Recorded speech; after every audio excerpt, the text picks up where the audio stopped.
Cryptocurrencies are a new asset class that got a lot of investors excited, and if you're an investor in cryptocurrency, you might be following the cryptocurrency market to invest in new coins.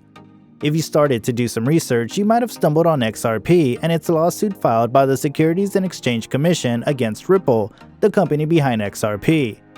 This particular lawsuit is hindering the growth of XRP, so when will all this end? Today, let's discuss just that. Welcome back to Crypto Geeks. In today's video, we'll be looking into the current situation of the XRP lawsuit and whether it will be ending by October. But before we get started, make sure to smash that like and subscribe button for your chance to win our monthly giveaway. Just comment down below "I sub" and you'll be entered into the crypto giveaway. Check out About to find out what this month's giveaway is. Let's get started. Today, we have around 7,000 cryptocurrency projects, and to be among the top 10 is huge for any cryptocurrency project, and Ripple's XRP made it to the top 10 for a long time now. This means that investors are interested in XRP, considering the fact that XRP is the only one in the cryptocurrency market that is actually backed by financial institutions, which means that XRP is the favorite crypto for financial institutions. Let's say that if you're new to cryptocurrencies and XRP, well then, XRP plays a very significant role in the entire Ripple ecosystem because it is this token that enables the use of services provided by Ripple. XRP has its primary utility as a currency exchange mediator, which means that the Ripple network will be doing currency exchanges with the help of XRP by converting fiat currencies to XRP and then converting XRP to the required fiat currency that needs to be exchanged. This way, Ripple is helping financial institutions to promote global money transfers without charging a lot of money in transaction fees.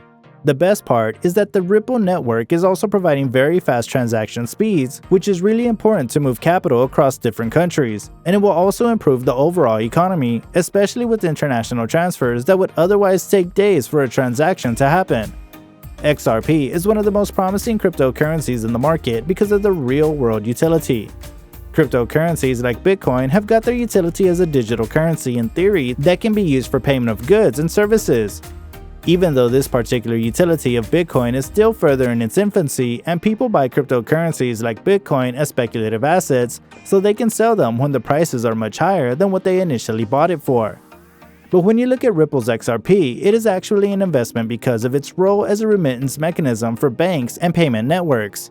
With XRP, Ripple is trying to create a mechanism that settles virtually in real time and offers a more cost-effective, straightforward, and stable alternative to money transfer schemes that we have with our banks today, like the SWIFT payment system. The SWIFT payment system is notorious for slow transaction times, which is why financial institutions want a better solution for value transfers across countries. When it comes to the lawsuit, it was made official on December 21st of 2020 when the Securities and Exchange Commission filed a high-profile enforcement action against Ripple. Ripple is a company founded in San Francisco way back in 2012, and it is actually a very well-established company, and its founders are often considered to be the pioneers in the cryptocurrency industry. Ripple is selling XRP as a cryptocurrency. Still, the Securities and Exchange Commission alleges that Ripple is selling XRP as an unregistered security because the Securities and Exchange Commission thinks that XRP is a security and not a commodity or any other type of asset. Because of the fact that XRP is generated and distributed by Ripple themselves in a very centralized manner, which defeats the purpose of cryptocurrency being completely decentralized. The outcome of the entire lawsuit against Ripple will largely depend on whether Ripple is an investment contract under US security laws. This will mean that if XRP is an investment contract, it will be subjected to registration requirements under the Securities Act of 1933. We know that cryptocurrencies like Bitcoin and Ethereum are decentralized in nature, which is why the Securities and Exchange Commission thinks that they are not securities. They are an asset. When it comes to Bitcoin, there is no central entity that runs the entire Bitcoin network. Instead, every transaction is verified by a group of miners using very powerful computers to solve complex mathematical puzzles in return for Bitcoin as a reward. This is known as a proof-of-work algorithm. We know that Bitcoin is the first-generation cryptocurrency, and the proof-of-work algorithm has to be the oldest protocol that is used to validate transactions using a blockchain. Ethereum also works in a very similar fashion. When it comes to Ripple's XRP, it is viewed very differently by the Securities and Exchange Commission because of the fact that Ripple was directly responsible for the development and distribution of the XRP, and these coins are completely pre-mined with a total supply of 100 billion. The entire lawsuit against Ripple will not just affect XRP as a cryptocurrency, but might also affect other cryptocurrencies in the market. We know that cryptocurrencies are made by people for the people, and there are no centralized entities to control any aspect of these currencies. So this technology is quite new, and cryptocurrencies are now a lot more accessible to a lot of people. When it comes to XRP, it is one of the few with actual use cases in the real world, unlike other cryptocurrency projects that we have in the market.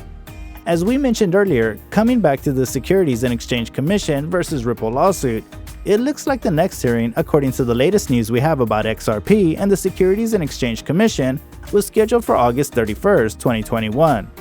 The SEC refuses to hand over critical documents despite the judge's insistence because it claims they are protected under the deliberative process privilege, which aims to preserve the documents and the integrity of the deliberative process itself.